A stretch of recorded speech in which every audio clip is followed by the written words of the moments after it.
আমার শ্বশুর একজন মেন্টাল পেশেন্ট, অর্থাৎ যাকে বলা হয় পাগল।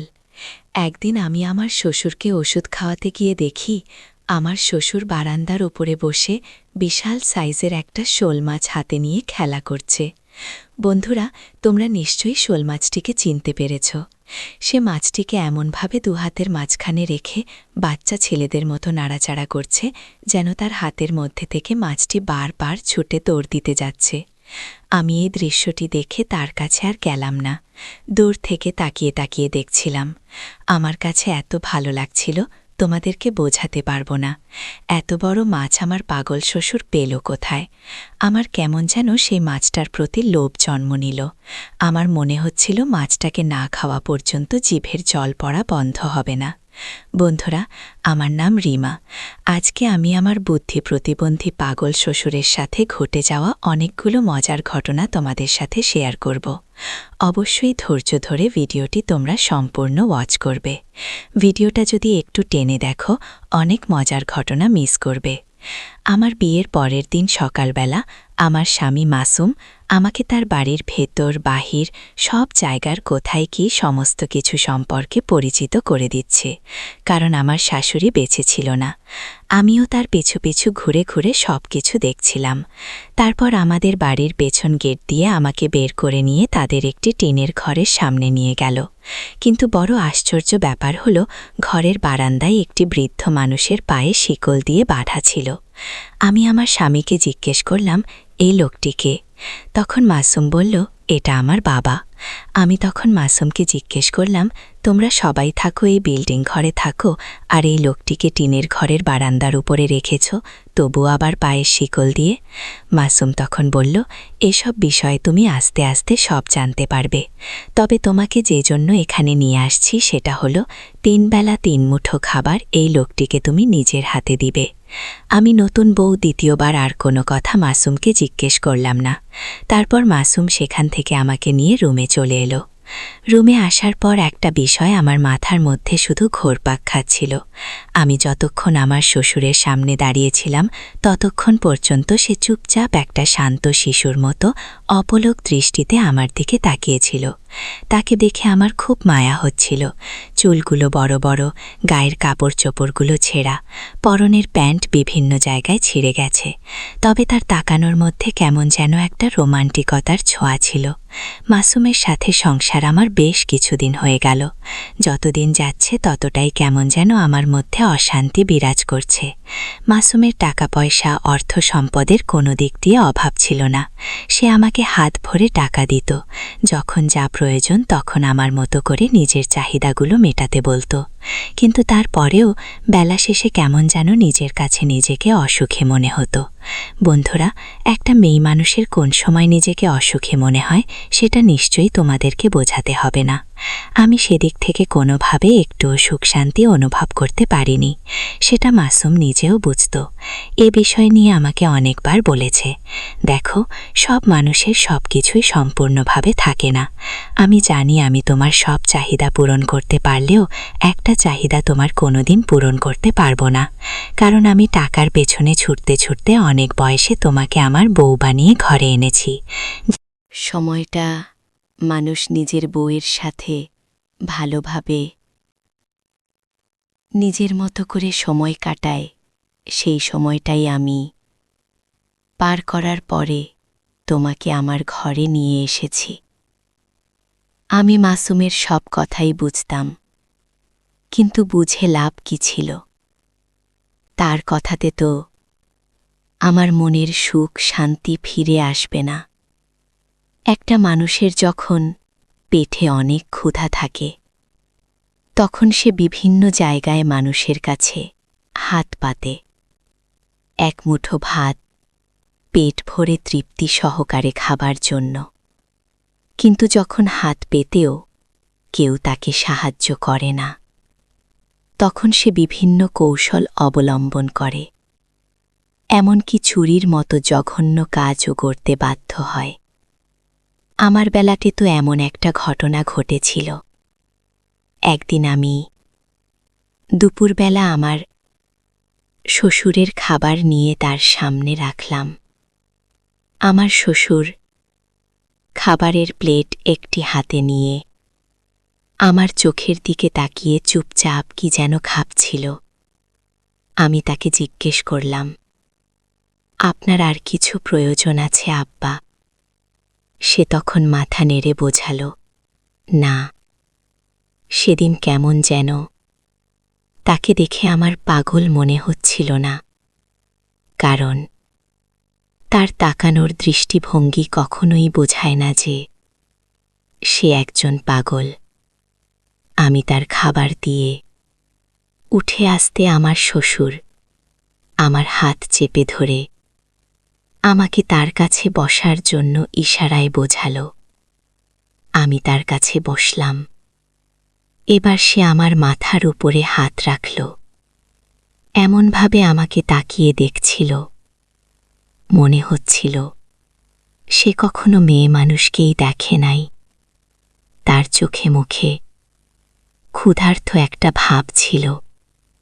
আমি একটু ভয় পেয়ে গেলাম, কারণ সবাই জানে সে পাগল, আর একজন পাগলের তো ভালো মন্দ বোঝার কিছু থাকে না। সে যে কোনো সময় একটা অকারণ ঘটিয়ে ফেলতে পারে। সেই ভয়ে আমি সেখান থেকে চলে আসলাম। এবার রাত্রে খাওয়া দাওয়া শেষে আমি শুয়ে আছি।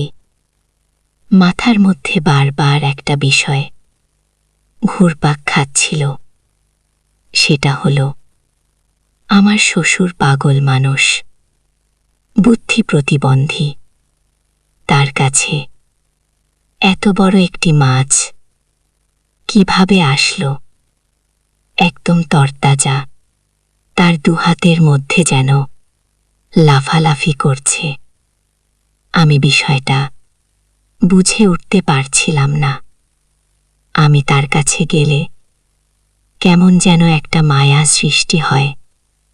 তাকে নিয়ে ভাবতে ভাবতে রাত প্রায় 2:30 বেজে গেল। এমন সময় মাসুম দরজায় নক করল। এক ডাক দিতেই আমি দরজা খুলে দিলাম। এবার মাসুম আমাকে বলল, কি ব্যাপার, তুমি এখনো ঘুমাওনি? আমি তখন বললাম, না, কেমন যেন ঘুম আসছিল না। তারপর তাকে খেতে দিলাম। মাসুম খাওয়া দাওয়া শেষ করে বিছানায় শুতে আসলো। আজকে বেশ কিছুদিন পর আমার মনের ভিতরে কেমন যেন একটি মৃদু বাতাস বইছে। আজকে মনের মধ্যে অনেক কিছু চাওয়া পাওয়ার আকাঙ্ক্ষা লাগছে। হয়তোবা সেটা হতে পারে ভালোবাসা, অথবা হতে পারে কিছু পাওয়ার। কিন্তু এই ভালোবাসাটুকু কার থেকে পাব? যার থেকে পাব সে তো উল্টো দিকে হয়ে শুয়ে পড়ল। তবু কেমন যেন মনের মধ্যে বলছিল, যেভাবেই হোক মাসুমের সঙ্গে 2-4টে ভালো মন্দ কথা সহ তার একটু আদর যত্ন আমার এই মুহূর্তে সেই মৃদু বাতাসটিকে আমি দিতে পারে। এবার আমি মাসুমকে বললাম, একটু আমার দিকে ঘুরবে? মাসুম চোখে ঘুম ঘুম ভাব নিয়ে বলল, না গো, আজকে আর আমাকে দেখো না। অফিসের কাজের প্রচণ্ড চাপ ছিল। মাথাটা কেমন যেন হালকা ব্যথা অনুভব হচ্ছে। হয়তোবা একটু ঘুমালে ঠিক হয়ে যেতে পারে। কিন্তু একটা কথা ভেবে মনের মধ্যে খুব কষ্ট হচ্ছিল। একজন স্বামী সারাদিনের কাজকর্মের ব্যস্ততা শেষে রাতে অন্তত তার বউয়ের সাথে 2-4টে ভালো মন্দ কথা বলবে, তার খোঁজ খবর নেবে এবং তার আরও কিছু প্রয়োজন আছে কিনা সেটা জানার চেষ্টা করবে। কিন্তু মাসুমের ক্ষেত্রে একদমই সেটা ছিল না। সে হয়তো ভাবত আমাকে সে প্রতিনিয়ত হাত ভরে টাকা পয়সা দিচ্ছে, এটাই হয়তো আমার জীবনের সবচেয়ে বড় পাওয়া। আমি মাসুমকে কোনোভাবেই বুঝাতে পারতাম না, মুখ ফুটে বলতেও পারতাম না আমিও একজন মানুষ। অর্থ সম্পদ সব কিছুর বাইরে আমার কিছু চাওয়া পাওয়ার আছে। অনেকবার বলার চেষ্টা করেছি, কিন্তু তার মুখের দিকে তাকিয়ে কথাগুলো বলতে গিয়ে আবার ফিরে এসেছি। আমি যখন একা থাকি নিজের কাছে শুধু একটি কথাই মনে হয়, এটা শুধু জীবন নয়, এটা একটা মেয়ে মানুষের জন্য জেলখানার মতো বন্দিখানা। এদিকে মাসুম ঘুমিয়ে গেল। আমি শুয়ে শুয়ে আমার জীবন নিয়ে অনেক কিছু ভাবতে শুরু করলাম। হঠাৎ করে আমার শ্বশুরের কথাটা আমার মনে পড়ে গেল। এবার আমি একটু ভাবলাম, দেখি তো এই নির্জন নিস্তব্ধ রাতে চারদিকে সবাই যখন ঘুমিয়ে পড়েছে, আমার এই বুদ্ধি প্রতিবন্ধী শ্বশুরটা এখন সে কি করছে? যেই ভাবনা সেই কাজ। আমি বিছানা থেকে উঠেই পিছনের গেটটা খুলবে, এমন সময় মাসুম পিছন থেকে আমাকে ডাক দিল, বলল, এত রাতে তুমি কোথায় যাও? আমি সত্যি কথাটাই মাসুমকে বললাম। আমি বললাম, বাবাকে একটু দেখে আসি। মাসুম বলল, না, তোমাকে বাবার কাছে যেতে হবে না। কেন বলল জানি না, তবে আমি যখনই নিজের থেকে বাবার কাছে যাওয়ার জন্য প্রস্তুতি নিয়েছি, আর সেটা যদি কখনো মাসুম বুঝতে পেরেছে, তাহলে কখনোই আমাকে তার কাছে যেতে দেয়নি। এর মূল রহস্য আমি তখন বুঝতাম না। 3 বেলা 3 মুঠো খাবার দেওয়া ছাড়া তার কাছে আমার যাওয়া নিষেধ ছিল। আর এই নিষেধটা কিসের জন্য করত সেটা এখন আমি বুঝতে পারি। বন্ধুরা, এখানেই নিষেধের মধ্যে একটা মজার ঘটনা লুকিয়ে আছে, সেটাও আমি তোমাদের সাথে শেয়ার করব। তবে তোমাদের কাছে একটাই অনুরোধ, আমার ভিডিওটা না টেনে সম্পূর্ণটুকু দেখবে। আমি কথা দিচ্ছি অনেক মজা পাবে তোমরা। মাসুম যখন আমাকে তার বাবার কাছে যেতে নিষেধ করছিল, তখন আমার মনের মধ্যে প্রচণ্ড রাগ এবং জিদ তৈরি হচ্ছিল। আমি মাসুমকে বললাম, আমি তো তোমার বাড়ির বাইরে কোথাও যাচ্ছি না যে তুমি আমাকে নিষেধ করবে। তাহলে আমি যাচ্ছি তোমার বাবার কাছে, এখানে নিষেধ করার কি আছে? মাসুম বলল, এত কথার উত্তর আমি তোমাকে এখন দিতে পারবো না। আমি তোমাকে নিষেধ করেছি, তুমি যাবে না।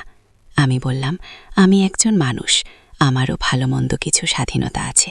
সারাদিন অফিস করে এসে ক্লান্ত হয়ে তুমি ঘুমাও, আর সারাদিন আমি তোমাকে নিয়ে অনেক রকমের স্বপ্নের জাল বুনি। কিন্তু তুমি যখন আমাকে রেখে দুটো চোখ মেলে ঘুমিয়ে যাও, আমি তখন তোমার মুখের দিকে তাকিয়ে অনেক কিছুই ভাবি। অনেক সময় নিজের মনের মধ্যে এমন ঝড়ের সৃষ্টি হয়, যেই ঝড়টা তুমি ছাড়া বোঝার বা থামানোর পৃথিবীতে আরেকটি মানুষও থাকে না, কারণ তুমি আমার স্বামী। সেই তুমি যখন এমন অবস্থায় রেখে ঘুমিয়ে পড়ো, তখন নিজেকে শান্ত রাখার জন্য আমাকে অনেক রকম পদক্ষেপ গ্রহণ করতে হয়। হয়তো তুমি দেখতে পাও না সেই কৌশলগুলো। তোমার এই অবহেলার কারণে নিজের হাতের দ্বারা কত রকম কৌশল আমি অবলম্বন করতেছি, শুধু নিজেকে একটু ভালো রাখার জন্য। সেই খোঁজ খবর কোনোদিনও তুমি রাখো নাই। অতএব আমি একটু ভালো থাকার জন্য নিজের কাছে যখন যেটা মনে হয় সেটাই করব। মাসুম কথা শুনে চুপচাপ রুমে চলে গেল। তারপর আমি আমার পাগল শ্বশুরের সামনে গিয়ে দাঁড়ালাম। আমি দেখতে পেলাম বারান্দার উপরে আমার শ্বশুর শুয়ে আছে, কিন্তু তার 2 চোখে একটুও ঘুম নেই। সে তাকিয়ে তাকিয়ে কি যেন ভাবছিল। আমাকে দেখে এবার সে উঠে বসল, কিন্তু আমি যে জিনিসটি দেখার জন্য তার কাছে গেছি সেই জিনিসটা আমি খুঁজে পাচ্ছিলাম না। বন্ধুরা, তোমরা নিশ্চয়ই ভাবছ আমি সেই শৈল মাছটি দেখতে গেছি। হ্যাঁ বন্ধুরা, তোমরা ঠিকই ভেবেছ, কিন্তু আজকে মাছটি আমার শ্বশুর কোথায় রেখেছে বুঝে উঠতে পারছিলাম না। এবার সে আমাকে ইশারা করল তার কাছে বসার জন্য। আমি তার কাছে বসলাম। সে কোনো কথা বলতে পারছে না, শুধু চুপচাপ আমার দিকে তাকিয়ে মৃদু মৃদু হাসছিল। তার এই হাসির কারণটা আমি বুঝে উঠতে পারছিলাম না। এবার আমি চারদিকে চোখ মিলিয়ে খুঁজতে লাগলাম সেই তরতাজা ছটফটিয়ে লাফানো শোয়েল মাছটি আমার শ্বশুর কোন পাত্রে ঢেকে রেখেছে। কিন্তু কোথাও না দেখতে পেয়ে আমার মনটা খুব খারাপ হয়ে গেল। হঠাৎ দেখি আমার শ্বশুরের একদম গা ঘেঁষে তার বাম সাইড থেকে একটা পাত্রের উপর একটা ছেঁড়া ফাটা কাপড় দিয়ে ঢাকা ছিল। সেই আমার কাঙ্ক্ষিত শোয়েল মাছটি। হয়তোবা আমার কথার ভাসবে সেটি ছেঁড়া কাপড়ের মাঝখান দিয়ে মাথাটা বের করে ওকে দিয়ে আমাকে দেখছিল। কত সুন্দর চোখ মেলে আমার দিকে তাকিয়ে আছে। বিশ্বাস করো বন্ধুরা, এই অদ্ভুত প্রাণীটিকে দেখে আমার মনটা জুড়িয়ে গেল। আমার মনে হচ্ছিল আমার এই প্রতিবন্ধী শ্বশুরের কাছ থেকে নিয়ে আমি নিজে হাতে একটু যদি নেড়ে চেড়ে দেখতে পারতাম, তাহলে হয়তোবা খাবার স্বাদটা দেখে আমার মিটে যেত। কিন্তু পাগল শ্বশুরের কাছ থেকে আমি চাইব কিভাবে? সে তো কোনো ভাষা বোঝে, এত বুদ্ধি প্রতিবন্ধী, চাইলেও তো আমাকে দেবে না। এসব চিন্তা ভাবনা করতেছি আর দেখতেছি। এমন সময় ছেঁড়া কাপড়ের নিচ দিয়ে এই পাত্রের মধ্যে মাছটি ডুব দিল। বেশ কয়েক মিনিট সময় তার দেখা মিলল না। আমি এবার আমার শ্বশুরের মাথায় হাত বুলালাম।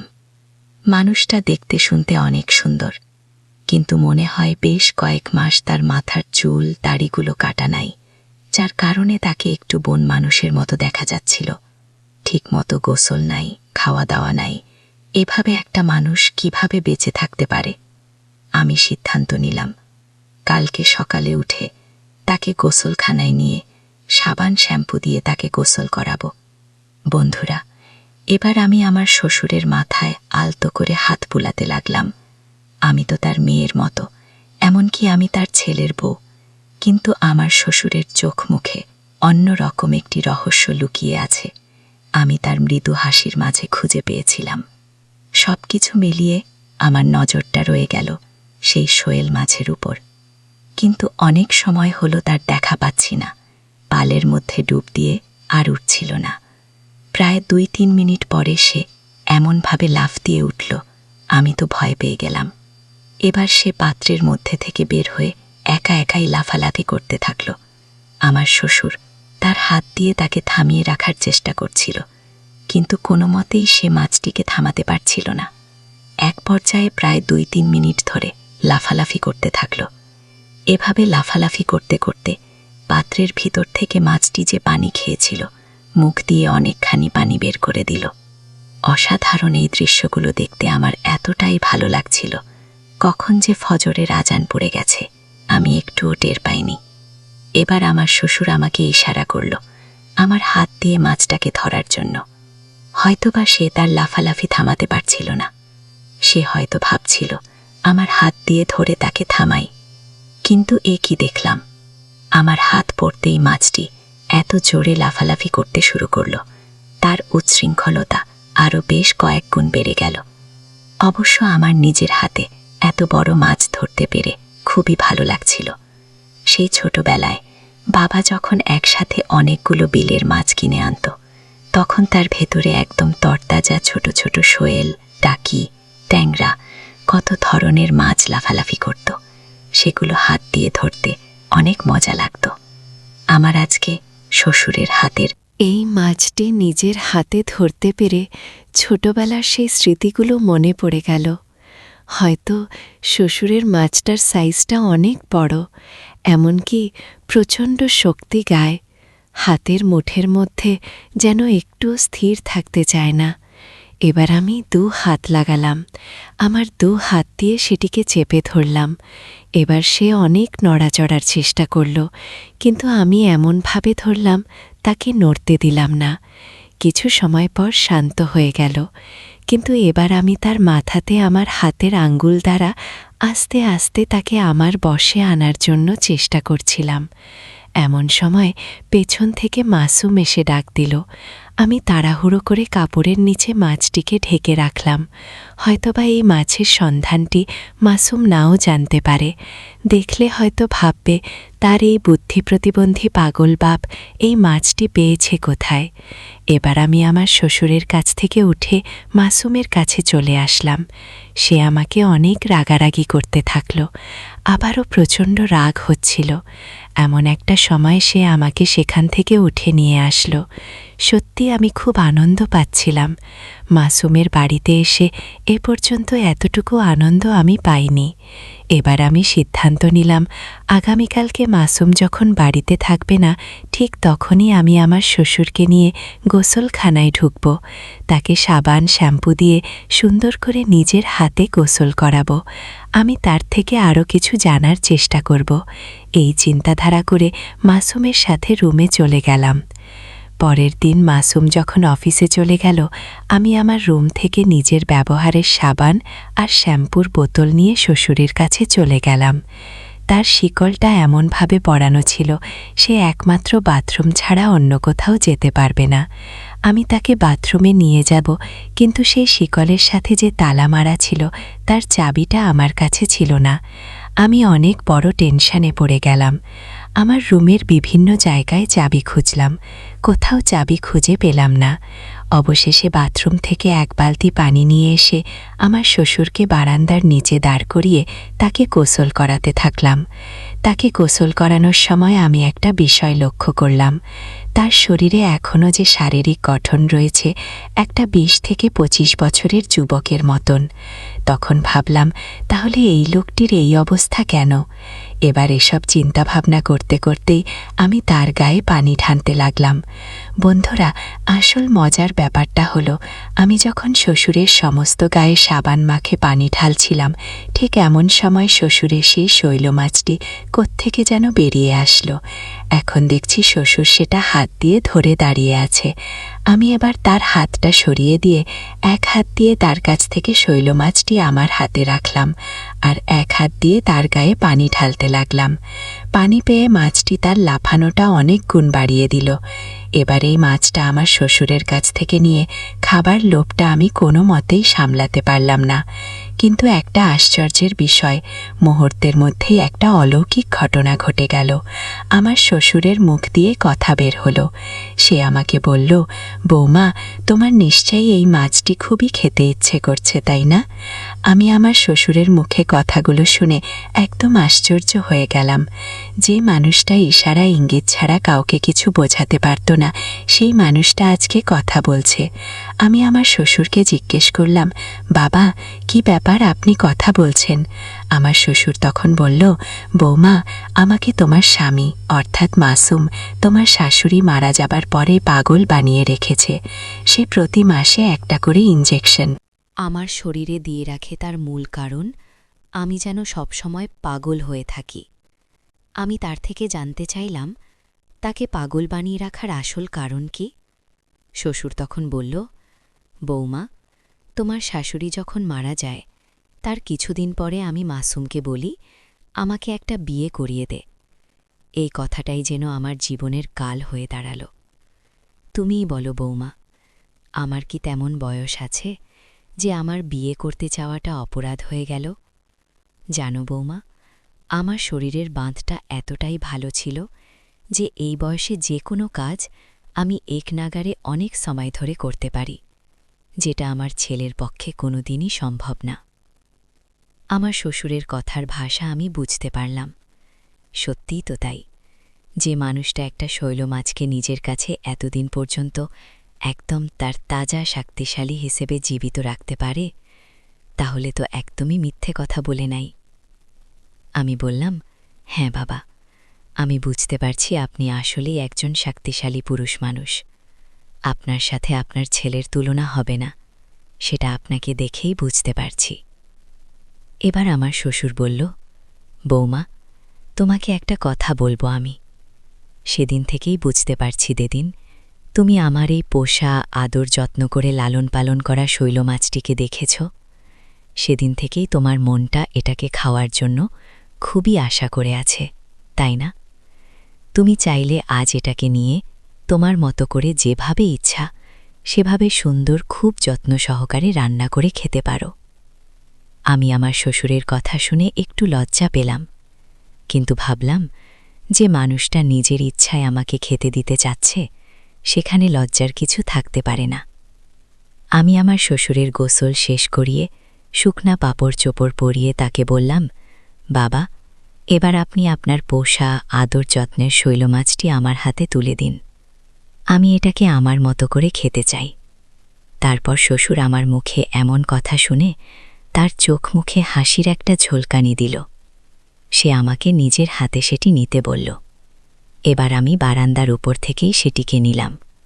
বিশ্বাস করো বন্ধুরা, জীবনে এমন স্বাদের শৈল মাছ কখনোই আমি খাইনি। মাসুম আমাকে অনেক স্বাদের মাছ গোস্ত খাইয়েছে, কিন্তু তার বাবা অর্থাৎ আমার শ্বশুরের এই শৈল মাছের মতো স্বাদ মাসুমের কোনো খাবারে আমি পাইনি। বেশ কিছুক্ষণ ধরে আমি এটাকে যত্ন করে নিজের হাতে নেড়ে ছেড়ে খাচ্ছিলাম। বন্ধুরা, নিশ্চয়ই তোমরা আমার কথাগুলো বুঝতে পারছ। এবার আমার খাওয়া দাওয়া শেষ করে আমি রুমে চলে এলাম। আজকে যেন আমি বাতাসে পাখির মতো দুটো ডানা মেলে আমার উড়ে বেড়াতে ইচ্ছে করছে। এত ভালো লাগার মূল কারণ হল আমার শ্বশুরের সেই যত্ন করে পোষা শৈল মাছ। আমার খাওয়া যেন শেষ হচ্ছিল না। শ্বশুর আমাকে বলল, একদিনে এত বড় মাছকে তুমি শেষ করতে পারবে না, কিছুটা রেখে যাও, পরে এক সময় খেও। আমি আমার শ্বশুরের কথা শুনে বললাম, ঠিক আছে বাবা, বাকিটুকু আমি পরে এসে খেয়ে যাব। আমার শ্বশুর আমাকে বলল, বৌমা, পৃথিবীতে আমার এই ছেলে ছাড়া কেউ নেই, সেই ছেলের বউ তুমি। তাহলে আমার যা কিছু আছে তোমাদের ছাড়া কাকে দিতে যাব বলো? আমি তখন বললাম, আপনি ঠিকই বলেছেন বাবা, আজ থেকে আপনার ছেলের কোনো কথাই আমি শুনব না। আপনাকে এই শিকড়ের বন্দি থেকে ছাড়িয়ে নতুন এক জীবন দেব, যেখানে থাকবে শুধু আনন্দ, ভালোবাসা। আমার কথা শুনে আমার শ্বশুর বুক ভরে নিঃশ্বাস নিল। দুপুরে গোসল ছেড়ে কাপড় চোপড়গুলো আমি ছাদে শুকাতে দিলাম। বিকেলে রান্না শেষ করে আমি চিন্তাধারা করলাম, সন্ধ্যের পরেই মাসুম বাড়িতে আসার আগে শ্বশুরের কাছে গিয়ে যত্ন করা সেই পাতিলের শৈল মাছের বাকি অংশটুকু আমি খেয়ে আসব। বন্ধুরা, একবার খাওয়ার পরে আমার জিভেতে এতটাই জল আসছিল যে বারবার সেই মাছের স্বাদ গ্রহণ করার জন্য আমার মনটা উতাল পাতাল হয়ে যাচ্ছিল। আমার ইচ্ছা থাকলেও সেদিন আর খেতে পারলাম না, কারণ আমার পেট একদম লোড হয়ে গেছিল।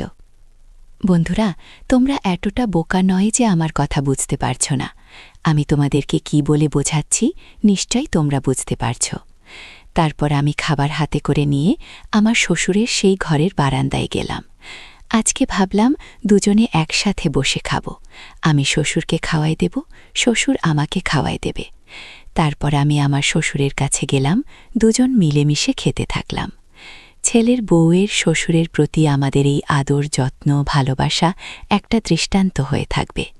একদম ঠিক দুপুরবেলা গোসল খাওয়া দাওয়ার আগে আমি আমার শ্বশুরের রুমের বারান্দায় গিয়ে তার মাছের বাকি অংশটুকু কেবল এইমাত্র খাওয়া শুরু করছি। ঠিক সেই মুহূর্তে মাসুম অফিস থেকে ফিরে আসছে বাড়িতে। আমাকে রুমে না দেখে সরাসরি সে তার বাবার ঘরের সামনে এসে হাজির। মাসুম দেখে আমি তার বাবার থেকে সেই পোষা শৈল মাছের বাকি অংশটুকু খাচ্ছি। সে সরাসরি দেখে ফেলল। তারপর সেই মুহূর্তে আমাকে রেগে একটা থাপ্পড় মারল। বলল, অনেক খেয়েছিস, আর না। এই পাগলের সাথে বসে তুই এসব নরদমার মাছগুলোই খাস। আমি বুঝতে পারছি মাঝে মধ্যে আমি তোকে এই জন্য খাওয়াতে চাইলে তুই আমাকে বলিস আমার পেট ভরা আছে। এখন বুঝতে পারছি কেন তুই আমাকে এই কথা বলিস। আজ থেকে তোরা দুজন আমার বাড়ি থেকে বের হয়ে যাবি। এবার আমার শ্বশুর মাসুমকে বলল, বাড়িটা আমি তোকে এখনো লিখে দেইনি, এই বাড়িটা সম্পূর্ণই আমার নামে লেখা। অতএব এই বাড়ি ছেড়ে তুই চলে যাবি, বৌমা কোথাও যাবে না। বাকি জীবনটা আমি এই বাড়িতে বৌমার সাথে আদর যত্নে কাটিয়ে দেব। মাসুমকে সে আরও বলল, আরে সে তো আমার মেয়ের মতো, সে যদি আমার কাছে কিছু আবদার করে তাহলে তো সেই আবদার আমাকে পূরণ করতেই হবে, তাই না? তুই নিজেও তাকে খাওয়াতে পারিস না, আবার আমিও তাকে খাওয়ালে সেটা দোষের হবে। একটা মানুষকে তো বেঁচে থাকতে হবে, তাই না? না খেয়ে মানুষ থাকতে পারে না। মাসুম এবার আমাদের উপর অভিমান করে বাড়ি থেকে বের হয়ে চলে গেল।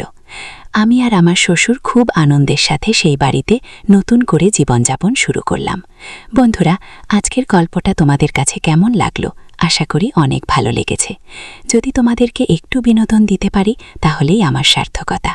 ভিডিওটি যদি একটুও ভালো লেগে থাকে একটা গঠনমূলক কমেন্ট এবং তোমার বন্ধুদেরকে শেয়ার করবে, তারা যেন তোমাদের মতো ভিডিওটি দেখে অনেক ক্লান্তির শেষে একটু বিনোদন নিতে পারে। এবং এমন নতুন নতুন ভিডিও পেতে অবশ্যই আমাদের চ্যানেলটি সাবস্ক্রাইব করে সাথেই থাকবে। সবাই নিজের পরিবারের যত্ন নেবে। সবার সুস্বাস্থ্য কামনা করে আজকের মতো বিদায় নিচ্ছি। Bye bye.